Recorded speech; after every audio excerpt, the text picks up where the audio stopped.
strictly for employees only. Nothing. Now please go back to browsing the books. Don't you feel compelled to look at the books? The books are all you care about.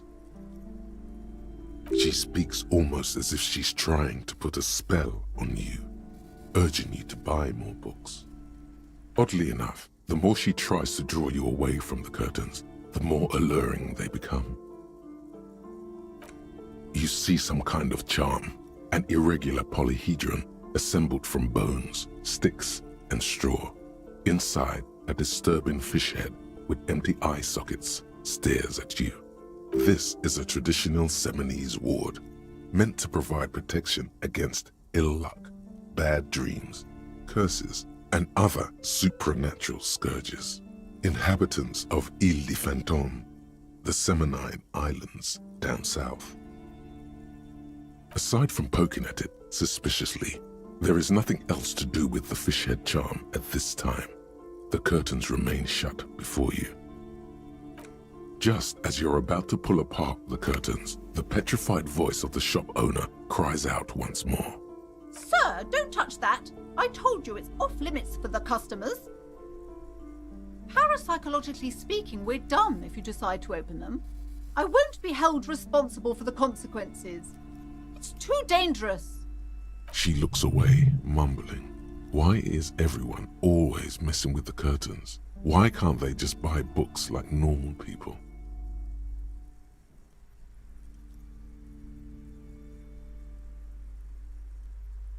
No, it's just a storeroom for the employees, I told you. Now please step away from the curtains. You do? My God, even more reasons not to mess with the curtains. Just step away, dear sir. Why? It's not like anyone was killed there. I am sorry, I don't mean to be so impolite. Just please don't go there. I can't allow that. You'll only make things worse and unleash the powers. The curtains do seem frail suddenly, not robust enough to contain a slippery darkness. Thank you. Let's just talk about this first, all right? There's no reason for you to venture into the unknown. Talking is always good.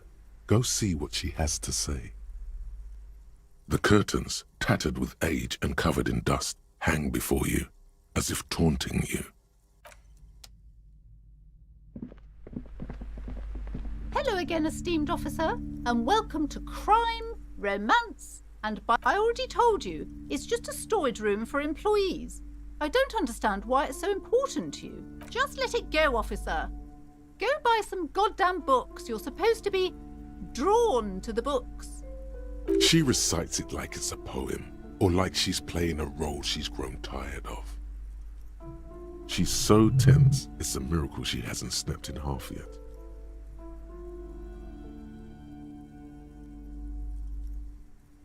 It's just for decoration.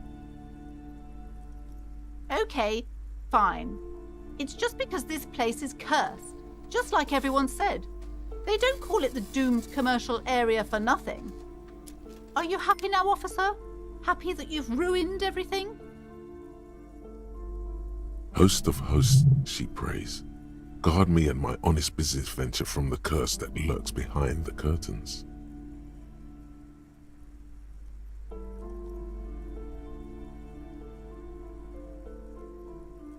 The curse is so much worse than you could imagine. It's a disease, eating at the very foundation.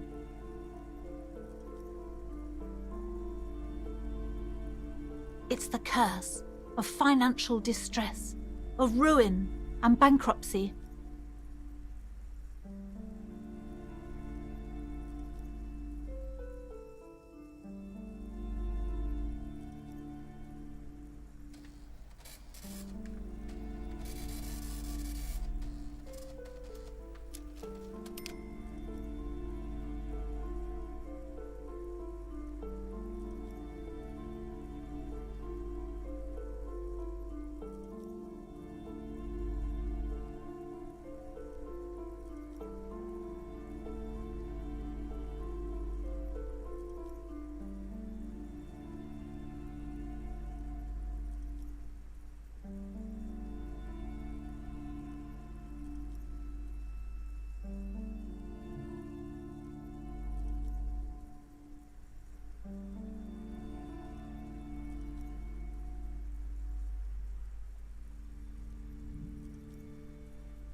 It's not just that, officer.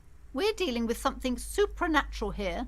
It's the cacodemons, feeding off bad business practices and disappointing income statements.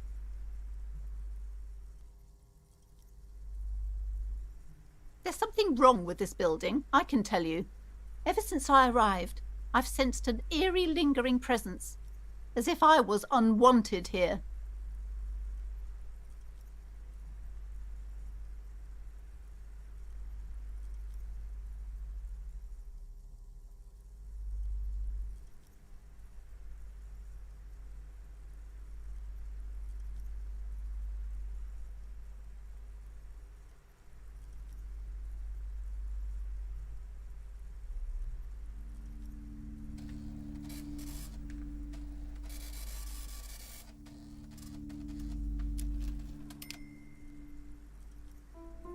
Most certainly not.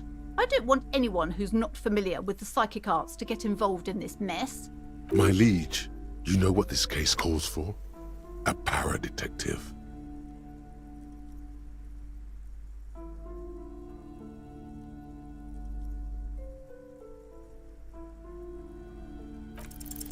Slither up to her, you silver-tongued fiend. Show her what world-class perfidy looks like.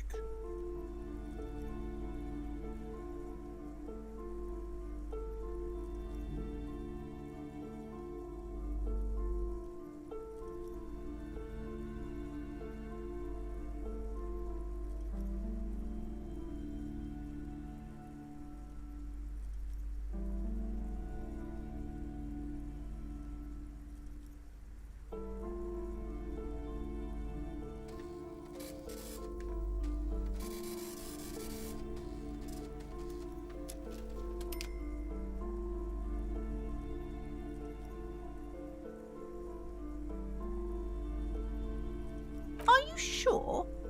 Don't think I haven't seen charlatans before. You're no para-detective. You look nothing like one. And you're clearly a drinker. Pardon me for being so blunt. You look like one. The lieutenant keeps his usual stony calm. He silently picks out his notebook.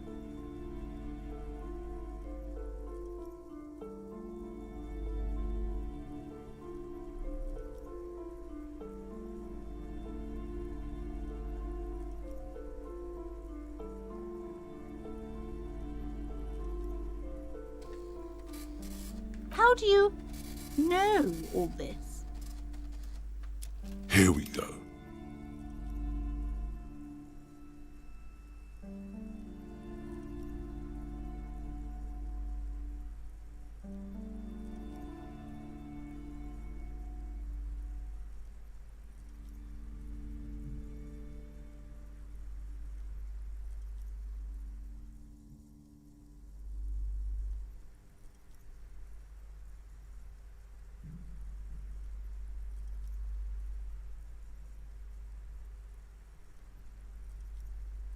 You're part Simonese.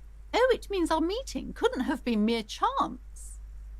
But I am not the only one at risk. I have to think of my daughter. You are certain you can help us? Keep us safe? I can't allow any collateral damage to hit us.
I can assure you he is a police officer, very knowledgeable.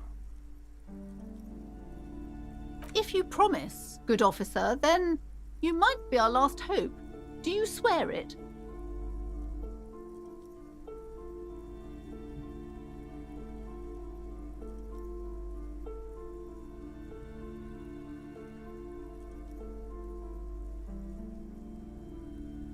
Thank you, sir.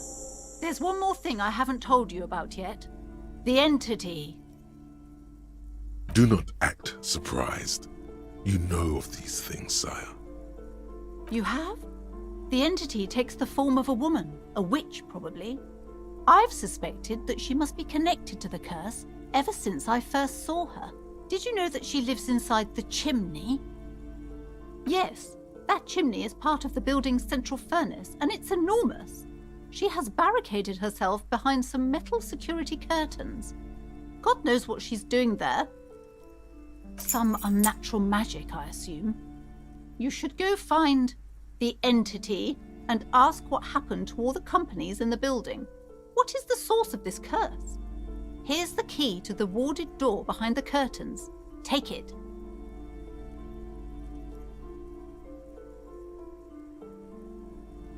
Oh, and please do return to me after you've looked round. I'm quite anxious to know what she has to say about the curse. What you discover in there. What you discover? Probably just some office space. Don't be scared. Okay, but please, only a few questions. You wouldn't want to disturb the spirits.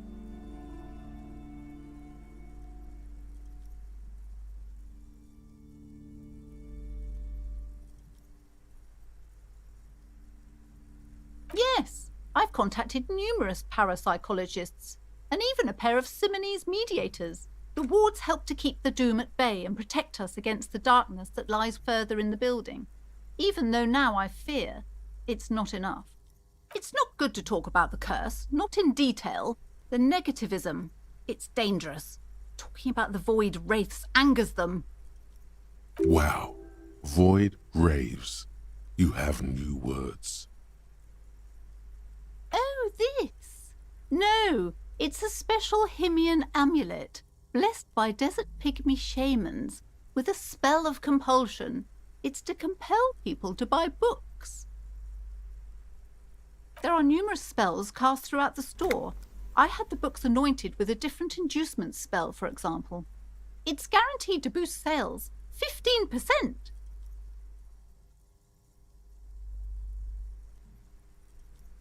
Desert pygmy shamans. That sounds like a rather questionable way to describe a group of people.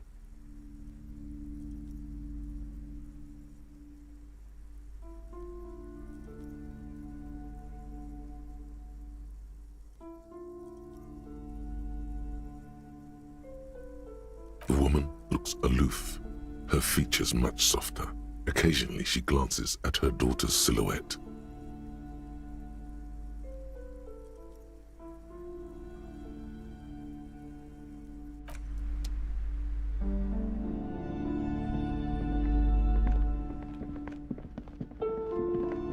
You see a set of tattered curtains blocking the way to another room.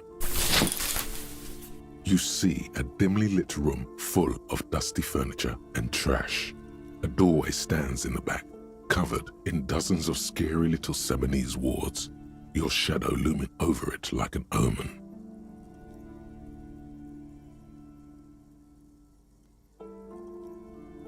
Oh!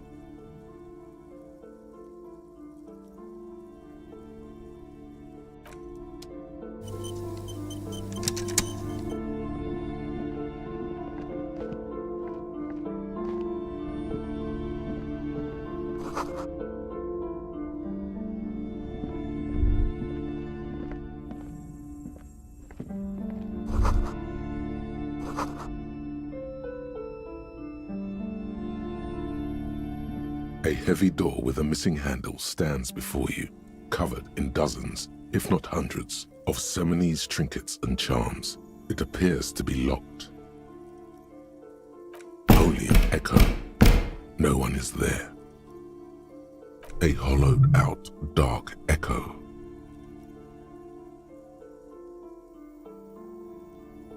After exerting some force, you manage to turn the key. It's eerily silent. The door slides slightly open, letting a draft of cold air into the room.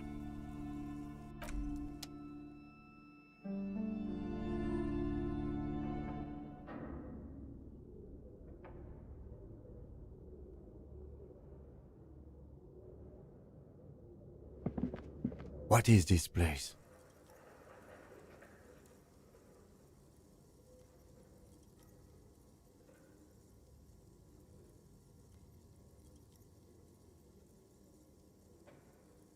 Yes, but no one's been here in ages.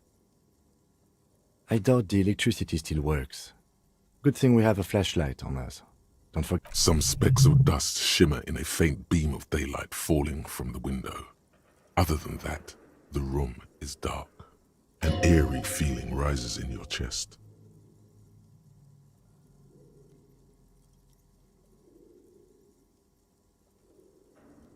Yes, because it's closed. No need to look for supernatural explanations where a banal one will do.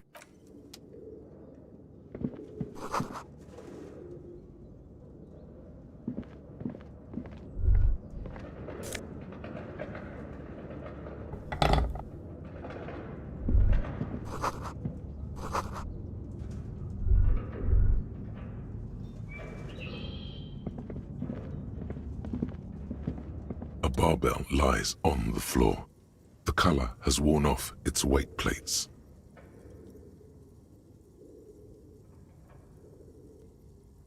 It's 60 kilograms. Your triceps hum at the sight of these weights. Show the world what kind of beast it's dealing with. Lift them.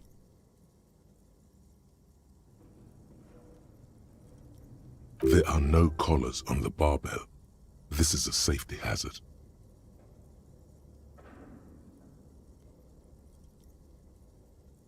You're right. The weight may fall off. Better not touch it then.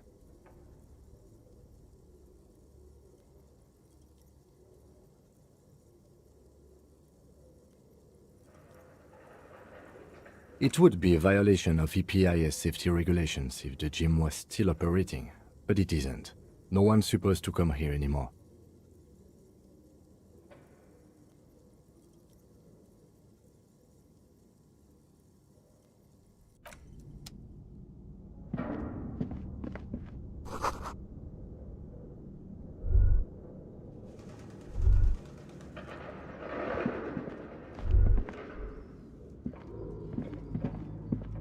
Yes?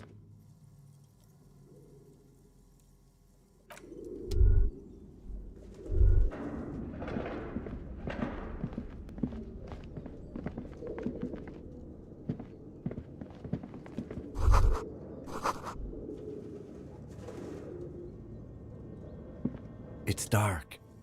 And the flashlight works a lot better if you hold it in your hand. Right. Now let's get to it. Some areas are inaccessible without your flashlight. After you've acquired it, go to your inventory and...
Looks like someone tried to reconceptualize their business here.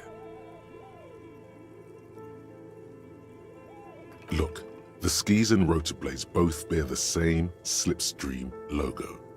It seems likely that they started out making one, failed to turn a profit, and then pivoted to producing the other.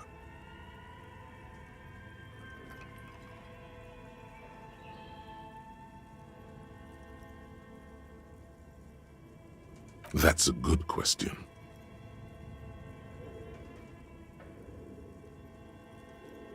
Reality is ruthless.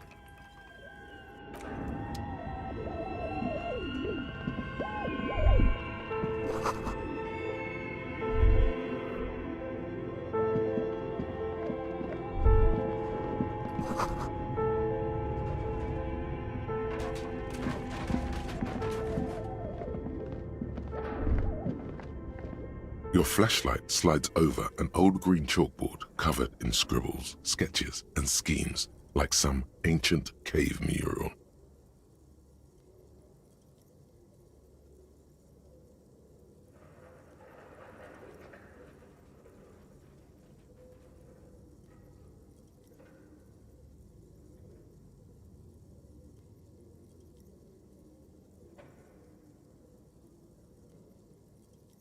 Some of the writing has faded with age, but you can still make out sections here and there. These lithe, pointy-eared creatures appear to be different types of welkins. You make out autumnal candle welkins casting wax-based magic, translucent welkins with organs shining under their skin, and even ether welkins hailing from the vast emptiness of sidereal space. You should adopt one of those welkins as your persona. No longer a mere man. One of the welkins, towering among the rest, appears to be different, however. It's Vara Hamira, a high welkin, his face white and scarred like cracked marble. This is clearly a welkin supremacist. The note says, all non-welkin races will be purged. The Haldor, the Twarg, the humans, and even headless men, all of them, purged. Imagine a world filled only with welkin, green welkin, dread welkin, and the high welkin to rule them all. An inordinate amount of time has gone into drawing these little welkin creatures.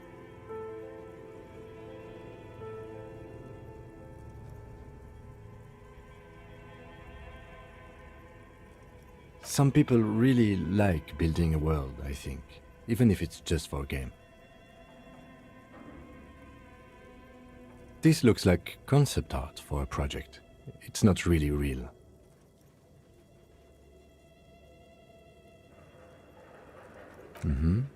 Political commentary. That one has a great beard too. Just look at those details. So much effort. The photo collage depicts barren, icy landscapes wrapped in perpetual night. You see permafrost and glacial landforms, dead trees groaning under the snow. Entire oceans have been frozen from shore to shore. There are pictures of settlements on dried-up riverbeds, abandoned in a storm. Animal corpses in the dark, carcasses and bones.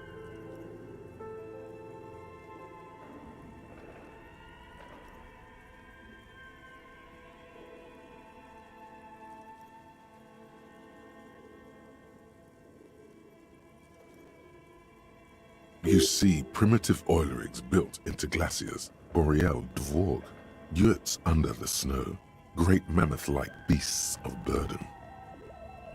Albeit dark and cold, this vision also feels cozy in its own way, like eggnog or morphine, a much-needed respite from our own world. A pinned postcard reads, "The heat death scenario. A desperate fight for geothermal energy engulfs the world as Wirral becomes untethered from its sun, drifting through the universe."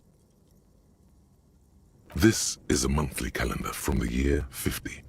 Cryptic words like sprint, daily minimi, and GPI span the marker-drawn grid, the grand scheme of production and money. It looks a bit like an academic calendar, only much more brutal. Mini-Me stands for a mini-meeting. It's part of a bigger framework for managing work called RUN. Station 41 tried to implement it a few years ago, but failed. As time goes on, the numbers in the boxes grow rarer and rarer. The board becomes an empty snowfield in the final days. Looks like they didn't make it. A note in the bottom left corner of the chalkboard says, "See the prod schedule filament for details." The handwriting is only partly legible, but you can still make out 3 slogans: "Call in, tune out," "Wirral untethered," and "Heat death of the universe." The full text reads, "Heat death of the universe is the new black." Another note says, "The biggest advancement in role-playing systems since the 30s.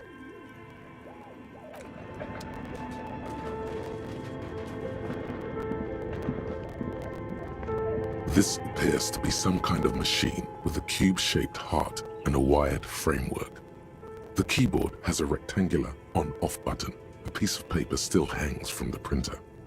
A radio computer. Just sitting here without anyone inside. What he means is that these things cost money. Why would anyone just leave it behind? This is the Ream Civic radio computer, model RC5120, equipped with a Feld mainframe and a Ream-compatible printer. We have one of these down at the station, but I never really learned how to use it. The machine lights up like some prehistoric animal stirring from its slumber, revealing fluorescent play and print keys on the keyboard. The hatch, it's empty like a beehive without its brood. Some cables have been left dangling. The filament you have would fit perfectly inside the compartment. Like a smooth drawer, the filament slides into place. On the keyboard, the play key starts blinking. A bar of fabric right above the keyboard starts producing a soft hum. The sound of static seeps through the machine's planar magnetic driver.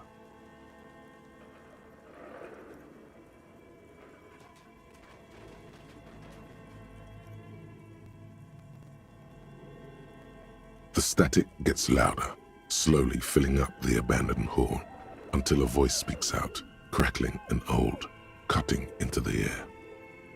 Good afternoon. Fortress accident en rue de Saint-Ghislaine. This is East Insulindian Repeater Station 1. Please repeat. Is this the production schedule?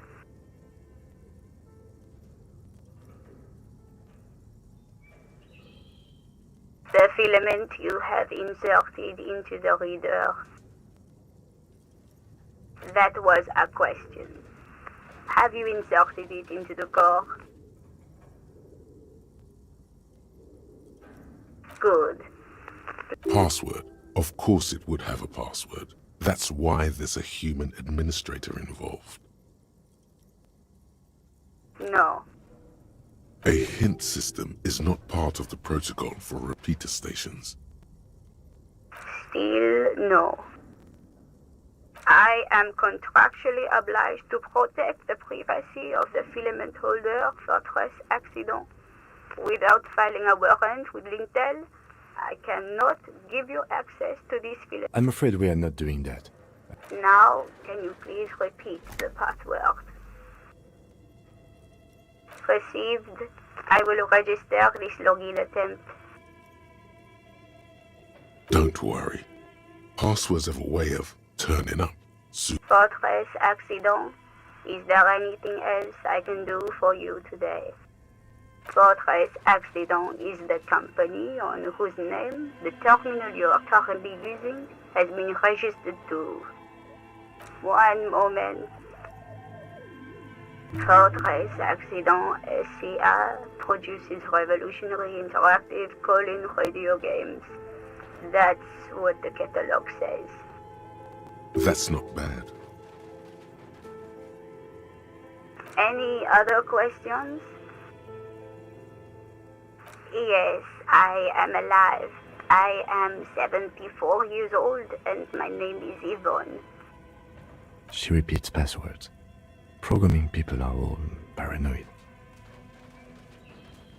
I work as a repeater at the East Insulindian repeater station. It's my job to know where you are, Fortress Accident. As for me, well, I am sitting in my cubicle, surrounded by a wall of radios. Now, please tell me if there's anything else. I thank you, and goodbye. Tiles on the cube are still smoldering, casting the framework in a soft glow. Nothing happens. The filament slides out of its... This old fireplace is covered in lines drawn in blue and red marker, the mesh spreading over the stone like blood vessels on alabaster skin. The whole thing resembles Cadran mosaic tiles. Very pesantic.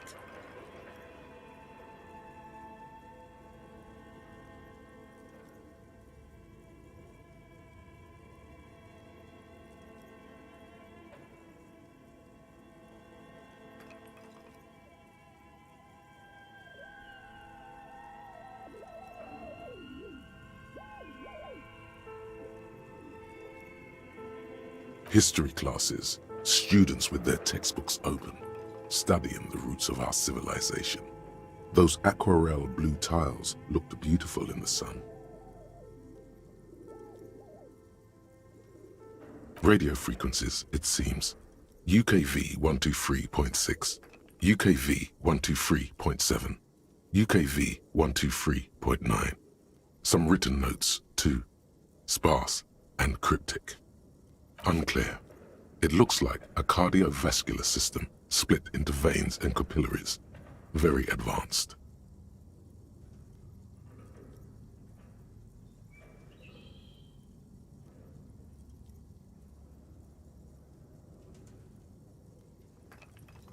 You think so?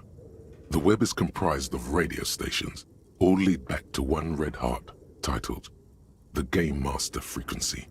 A note says, this one can listen in on any station it wants. They must have had massive air width. These things don't come cheap. Someone very important, a conductor for the hundreds of story threads that pass through the Game Master's frequency. Whoever decides to call in to a call-in station, it looks like. A list of names under the stations suggests people across 6 Isolas would be playing. Muindi, Insulinda, Kotla, Grad, Samara, and even Il Mara.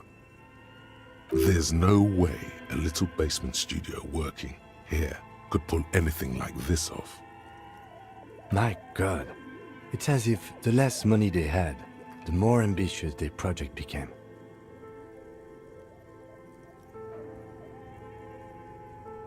Exactly. This schedule, I know doom when I see it. The company was running out of funding. Nothing. It's just lines on marble. An echo from times long gone. No one has used the fireplace in 8.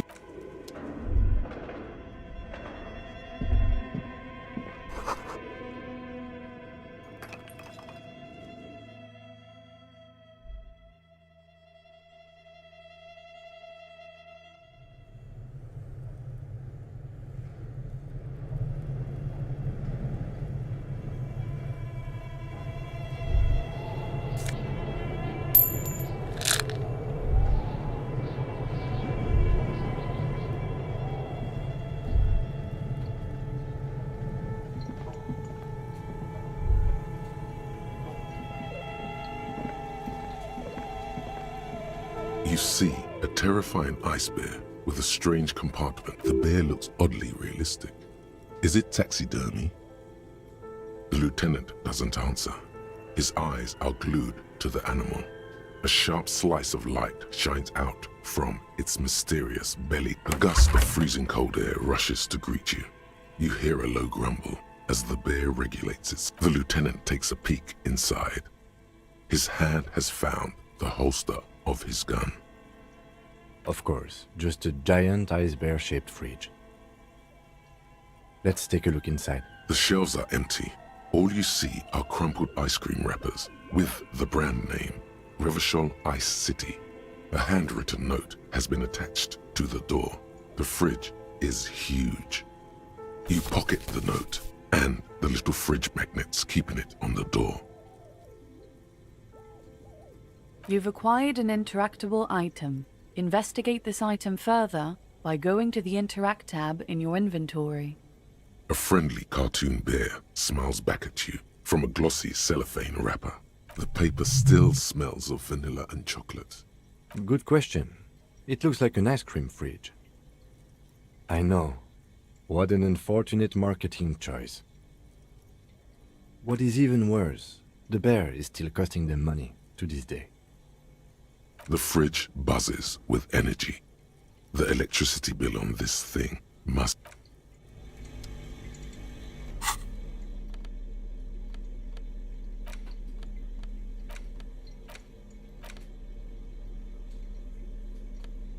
The note is written with a blue pencil on a piece of lined office paper.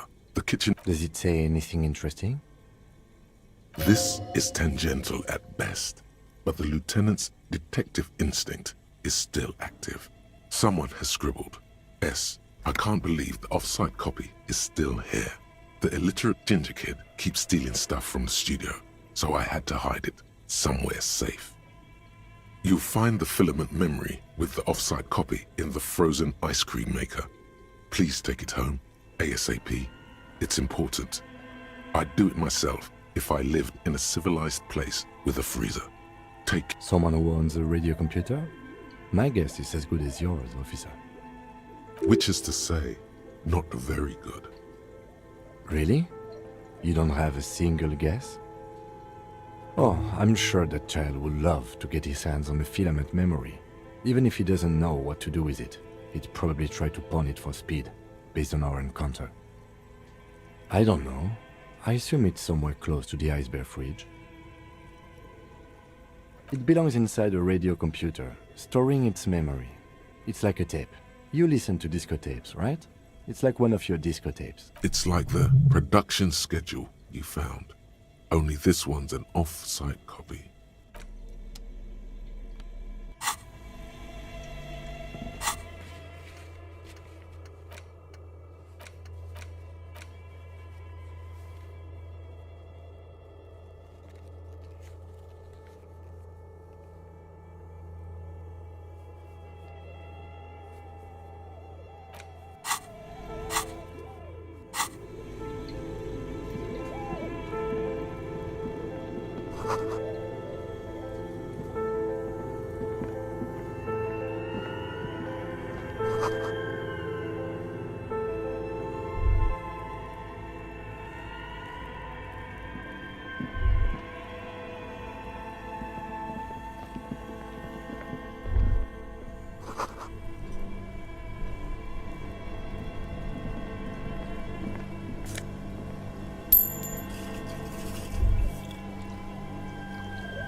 Two cables are plugged into the breaker box.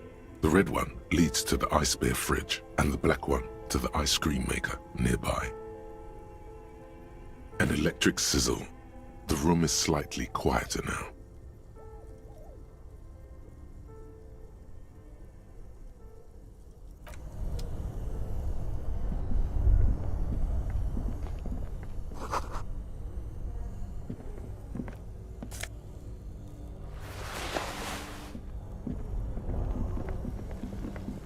This orange machine is buzzing like an old submarine. It has a hand-cranked ice cream churner on top and an electric freezer that appears to be frozen shut. Turning the crank feels oddly satisfying, like stirring your childhood dreams. You slip your fingers under the frozen lid, but the ice is too cold for you to get a good grip. No, this is going to need something else, some kind of super pry bar. Don't even try to open it with a regular pry bar. If you want to try again, then you need to have the pry bar in your hand detective. Equip the pry bar by going to the Tools tab.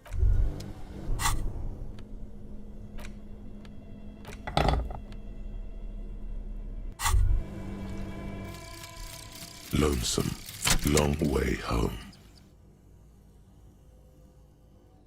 Here we go. Home awaits. Walk past Station 41 and through the market, past the Boogie Street spearhead to the other side of the lake, the frozen eye at the center of the district. Then past the video rental store on the corner. There, at the end of a street lined with pine trees, a small house no larger than a matchbox, 11 Voyager Road. You no longer live there. Those times are gone. And so are those people. Why did you come here? Why are you still here?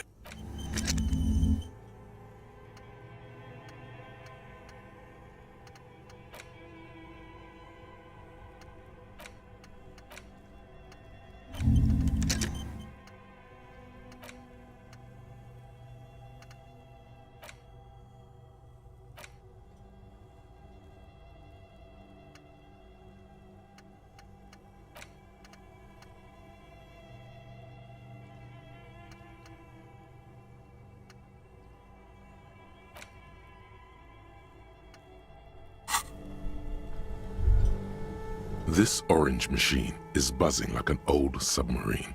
It has a hand.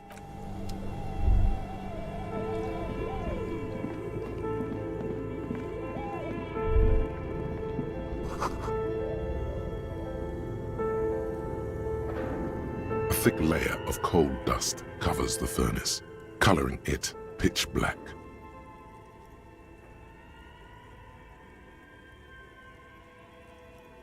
Looks like it. Looks like an old central furnace used to heat the building. It's connected to the chimney.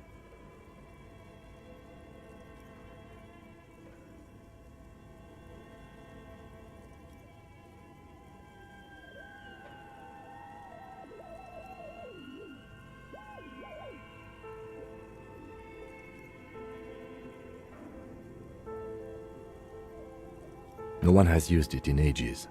No signs of any recent fire, only dead rats.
It's dark and grimy here.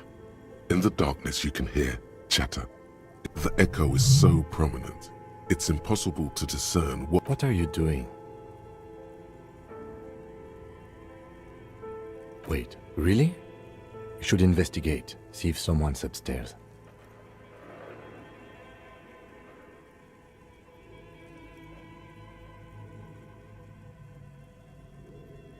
You're right. The rooms do look like they're connected, but malignant entities... Always has to be the skeptic, this man. A lush layer of coal. Now, maybe you could paint something with this coal. Leave a cave painting for future archaeologists. No, That would be stupid. A hollow ring echoes through the furnace. Your toe hurts.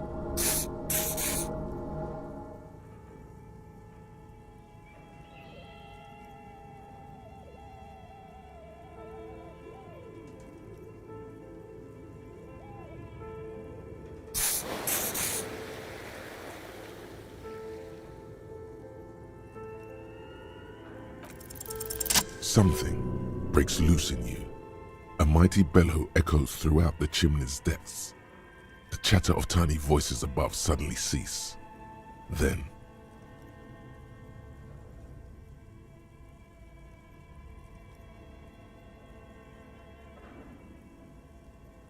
Hello?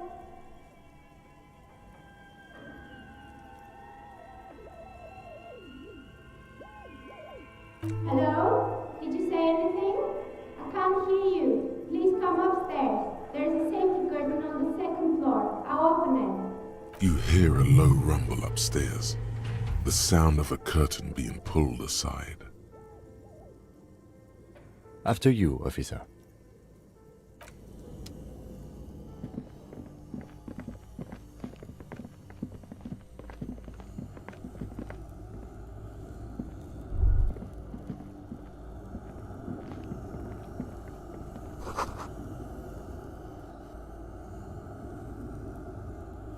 A few bricks have fallen off, revealing a compartment behind the wall. It's too dark to see in. There is, yes. And there also appears to be something inside the hole. Interesting. Do you want to take a look? Your hand reaches deep into darkness and spiderwebs. Rummaging around, you find Are these any good? most of them are rusty and inoperable, like the rest. But one catches your eye. A bolt-action model with a fine wood stock. That's a rare sight. Seems to no longer be functional, but still a beautiful thing in its own way.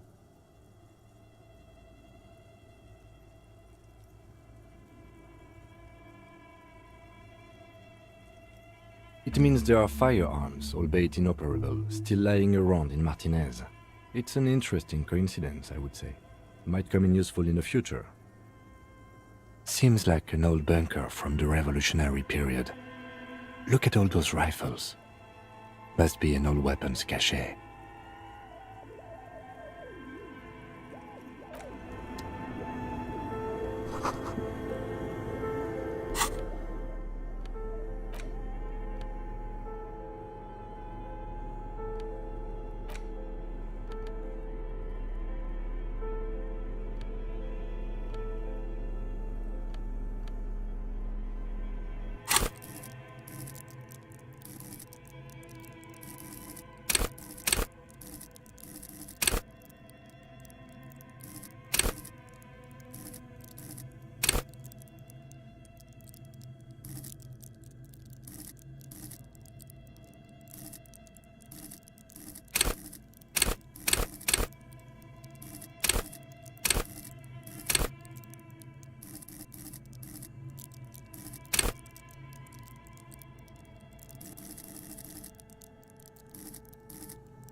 Yes?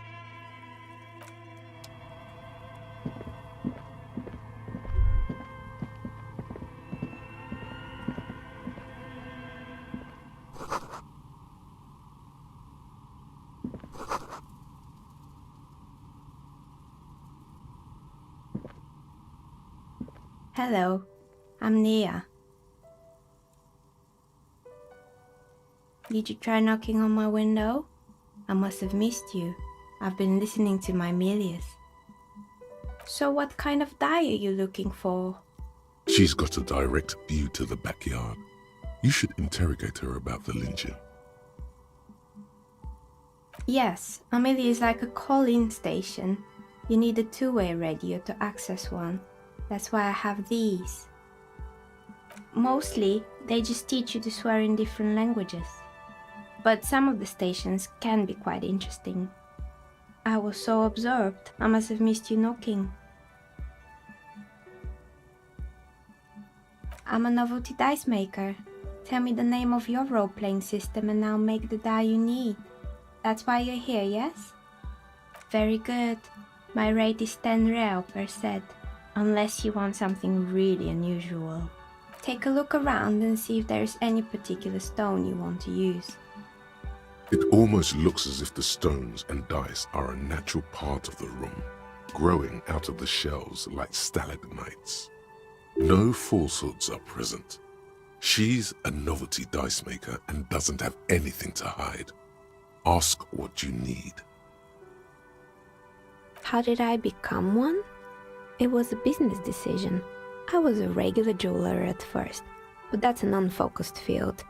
Some of my friends were role players. They asked me to make some polyhedral dice out of cobalt.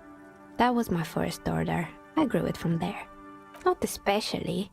I like working with rare materials and a steady pay. And role players as customers? They're nice people. Some of those nice people have big bucks to spend on novelty items. Nothing really. I didn't know him. The lieutenant looks at his notebook. Your window looks directly onto the courtyard. You're saying you didn't see or hear anything unusual last Sunday evening? I'm sorry, detective, but as you know, I usually have my headphones on when I'm working. It shuts out most of the daily ruckus behind my window. Well, there's always something going on in the Whirling's backyard. During daytime, there are usually those kids. She's heard of the murder, but did not see it, sire. But I never saw anyone during that fateful Sunday night, I'm afraid. I might have, but in this case, all I would have seen is my own reflection staring back from the dark. It's light here, but dark in the yard at night. It's really hard to make anything out in the yard when it's dark outside. It's an odd profession, making dice for people, but I like it, and I prefer doing this to sitting at home. She nods. Anything else, officer? We're inside the chimney of an old central furnace. It's strange, I know.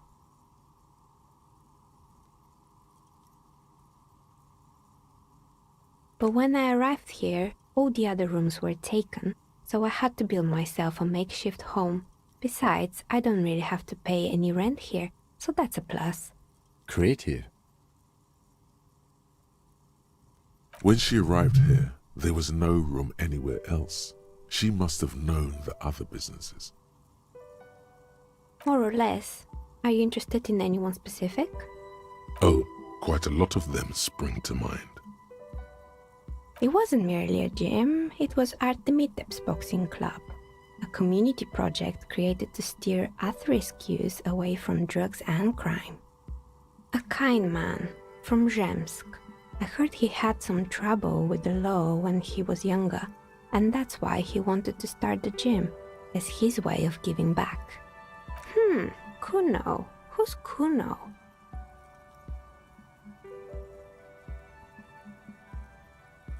Oh yes, you mean the kid with the sailor's mouth.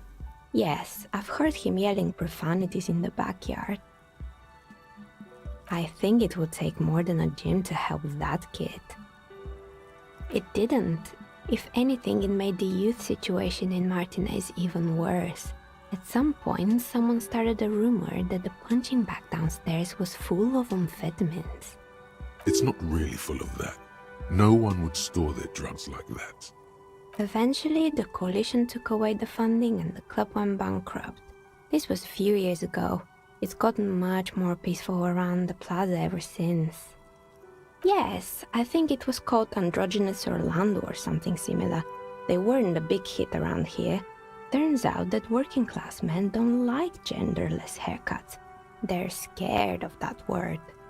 A bit of experimenting every now and then isn't bad. It's not about the haircut, it's about the confidence. I guess it just wasn't the time yet. Oh, this one's a mess. There used to be a company that promised to repair Windows 24 hours a day. What could go wrong with this one, right? Turns out, the business was actually set up as a front for an illicit group that was producing snuff milias. Who would have guessed? What's the snuff milieu? And they never cleaned up the debris either. Now it's just littering the hallway and I have no idea how to get rid of it on my own. It's a sub-Rosa radio station that broadcasts real murders with real victims. Some people pay good money to get off on it. Nothing changes in her tone as she says that, as if it's just another piece of information to lay out for the world. Don't worry, the ICP has a separate division that deals exclusively with unlicensed sub-Rosas. This isn't our problem. Good luck with that. It's not easy catching those perpetrators. You mean Mr. Fabron, the taxidermist? No, he mostly just did drugs. Anything else? There used to be a fashion atelier here, but I have forgotten the head designer's name. They were doing well for a couple of years, until the insect rights activists came.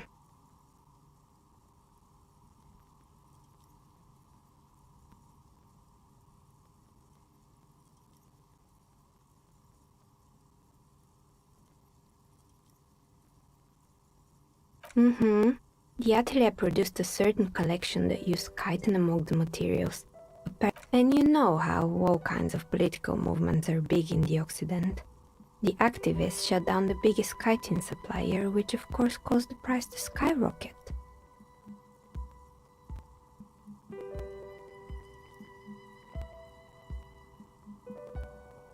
And, naturally, all the most fashionable tastemakers refused to be seen in chitin from then on. The atelier went bankrupt before they could finish the collection.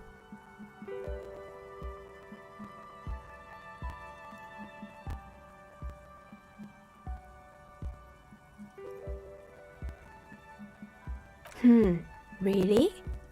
Anyway.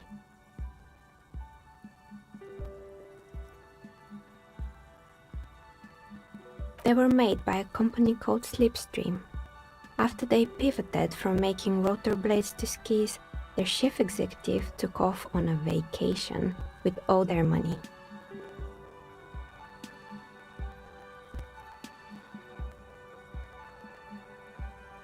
Honestly, I think it's quite funny. I think he's still sending out holiday transmissions from Tulula or Tiumotiri or Hashkor or wherever he is.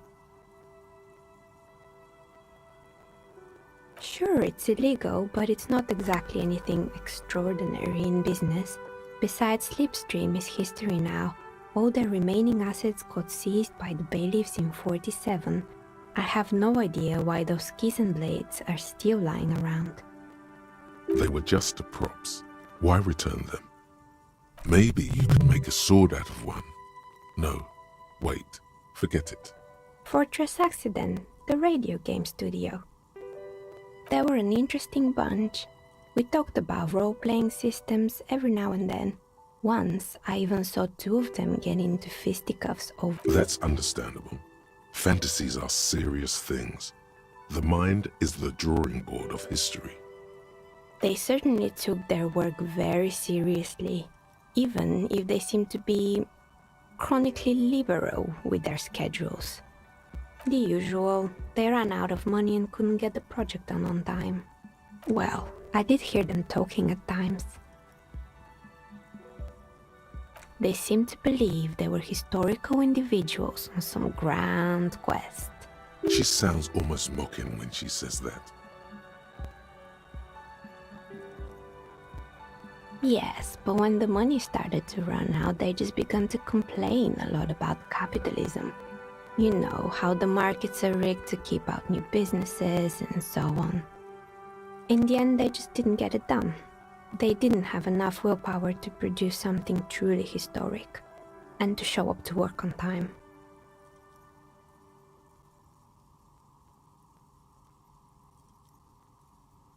And so is producing something extraordinary.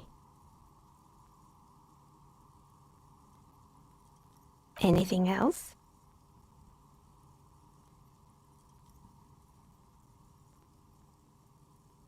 Oh boy, the fabled Revo Show ICT.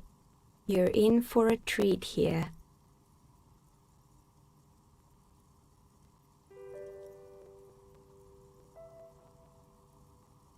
The place was owned by two guys who had some rather innovative ideas about marketing. Indeed. What were the other ideas? There was really just one, and it involved picking out the prettiest girls in the neighborhood and paying them 20 cents per hour to man the booth. And by man the booth, I mean slump behind the counter with a face that could maim you if you ever dared to disturb their bored magazine browsing.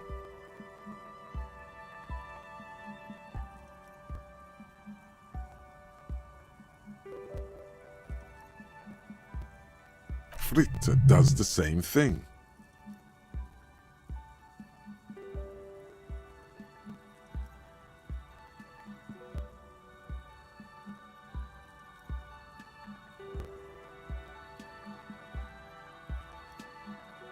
Employing silky teenage girls is a widespread practice, yes.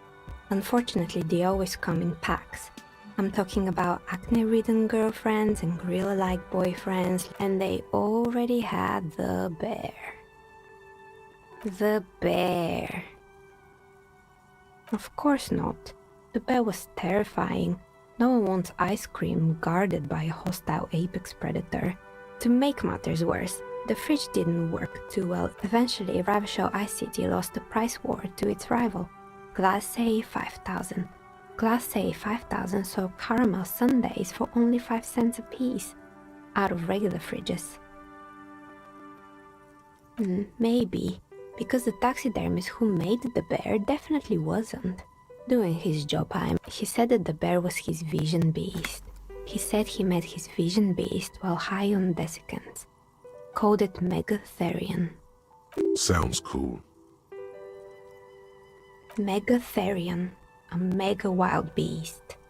It's an imaginary beast that guides you through life by telling you to do more drugs, mostly.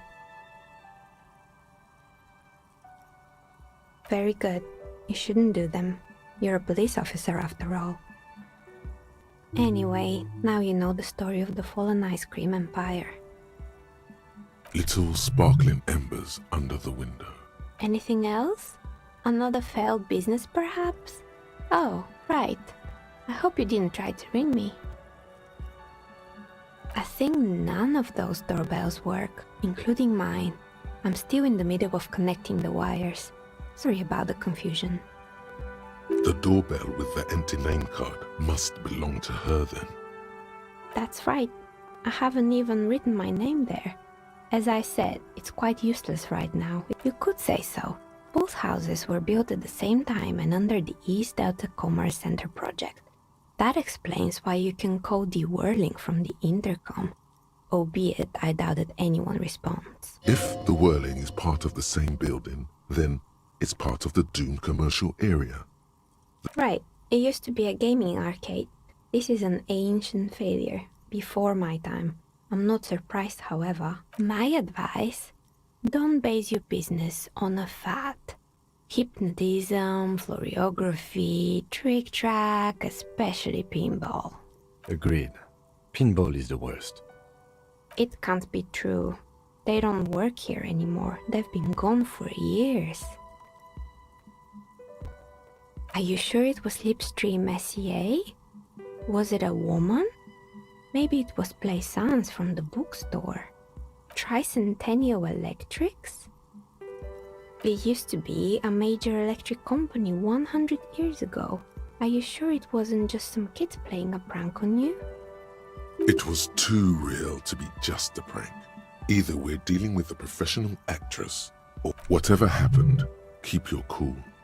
It's probably better to admit that it was a harmless prank. A prank is more likely, no? Oh, the kids these days. We were just one of them, and now they're terrorizing us. No solidarity. Sure, I'm listening. Good. I hope it clarified things a bit. What I've heard the stories, but I don't think those stories are true. It's just capitalism.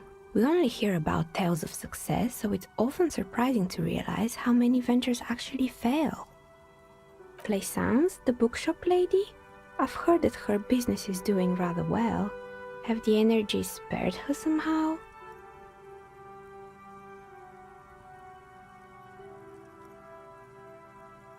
Oh, right. But it's not just the bookstore that's still up and running. What about the whirling in rags? Some people say it's part of the building complex.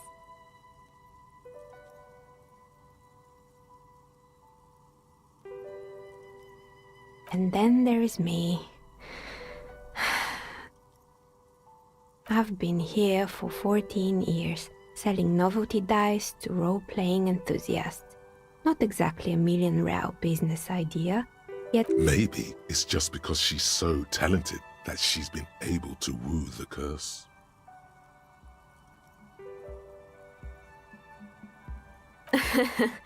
what, so the curse only affects people with poor work ethics? What you're describing isn't a curse, it's capitalism. Exactly. Truth is always so disappointingly mundane, but I'm glad we got this sorted out. Anything else I can help you with today? That's all she has to say on the subject. She's been thorough and truthful, as far as we can see. I'm listening. Good. I hope it clarified things a bit. Of course. Tell me what you have in mind. I think I have just the right one for you. You're a police officer, right? Here, catch. They're a gift from me. A beautiful woman tossing you a gift. Whatever you do, don't overthink it.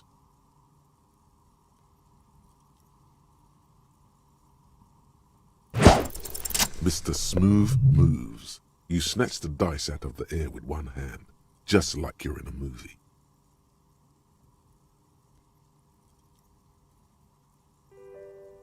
Oh, what are the odds? The red one is made of bloodstone with a lapis lazuli inlay, and the blue one is the inverse. She winked back at you. Can you believe it? You truly are Mr. Smooth Moves. You definitely need luck in Martinez. Was there anything else?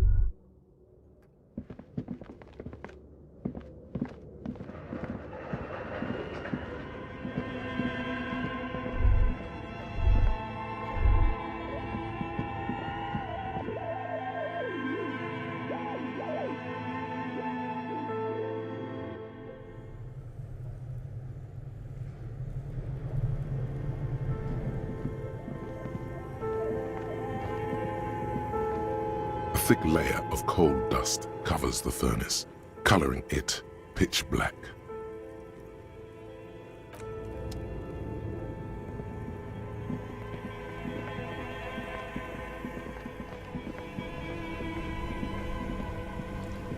This orange machine is buzzing like...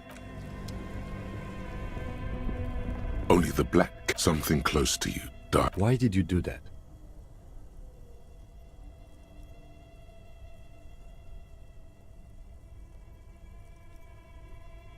The lieutenant raises his brows. This orange machine... Both cables are somewhere in the dark. Somewhere, a machine hums along with the current.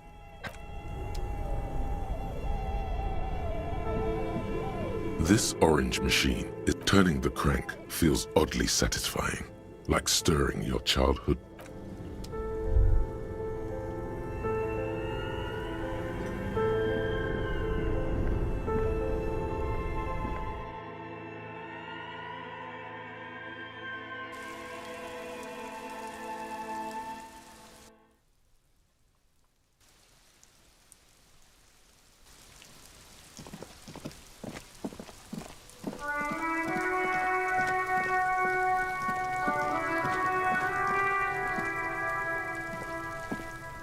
Does Kuno care? Right, pig. This is where Kuno plays with his little wooden choo-choo. What do you want with it? Look at that fucking shit. You're trying to get Kuno. Fuck does Kuno know? Kuno. The lieutenant... It's a trap, Kuno! Don't climb it, Kuno! Dunno. Kiptas gardener used to work there. Kipt is a pejorative term used to describe people of South Seminese or Areopagite descent. It used to be a common first name among the Areopagites of Ilmara. Not so much anymore. Look, Kuno doesn't explain shit. Kuno just says shit. Yeah, her. What was she doing in the greenhouse in March anyway? Fish is sometimes used to fertilize the soil a few weeks before planting something. Maybe she was preparing the garden beds. Yes, it seems suspicious. You don't like things being like that. Suspicious. That's just some shit roofing gimps left behind. Lazy dinks. He's hiding something.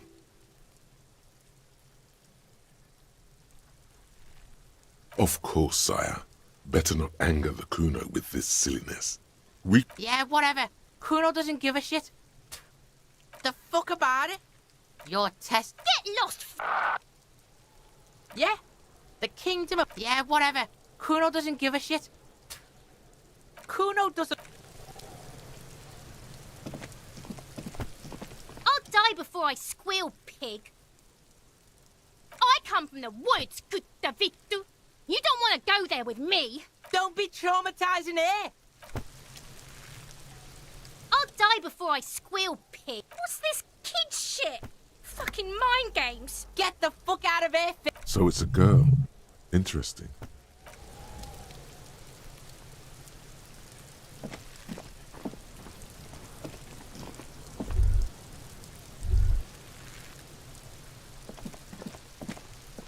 This trash container is locked. The sliding lid has a padlock that says, just a trash container. There is no such thing. Your fingers start to itch just looking at that pad. We could try using a pry bar, the one you took from my motor carriage, or... We might want to ask for a key from the manager of the Whirling in Rags. He probably has one. And he also has information.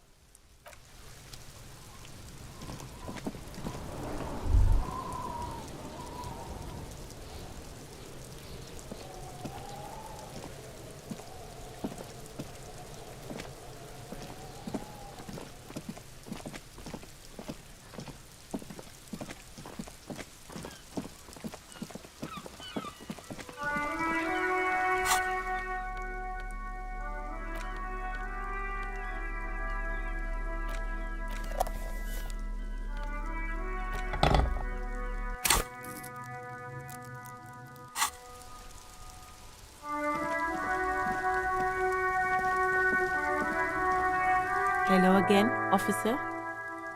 Well, this might be the last snow we get. At least I hope so. Snow has nutrients in it. Helps everything green up in the spring.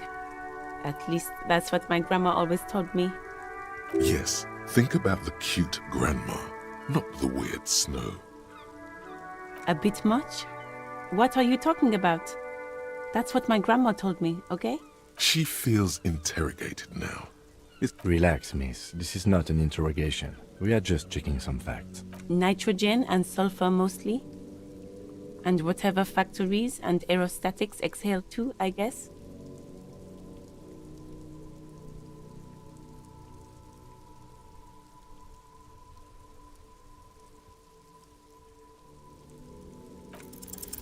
Stop looking at her.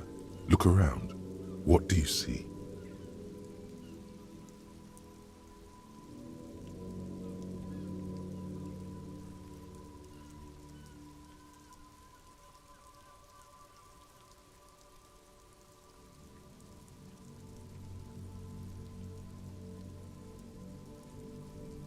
That's right. And the canal, the bookstore, the harbor gates. This is a great vantage point for keeping an eye on you. No, of course not. I don't understand what this is. The kid did this, right?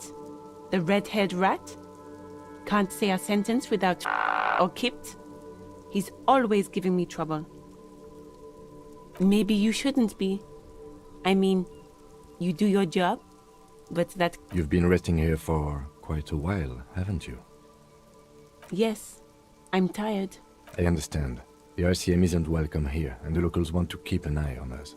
There's silence, the smallest of smiles. That's okay, miss. Do what you have to do. I think we're done here. Let's go.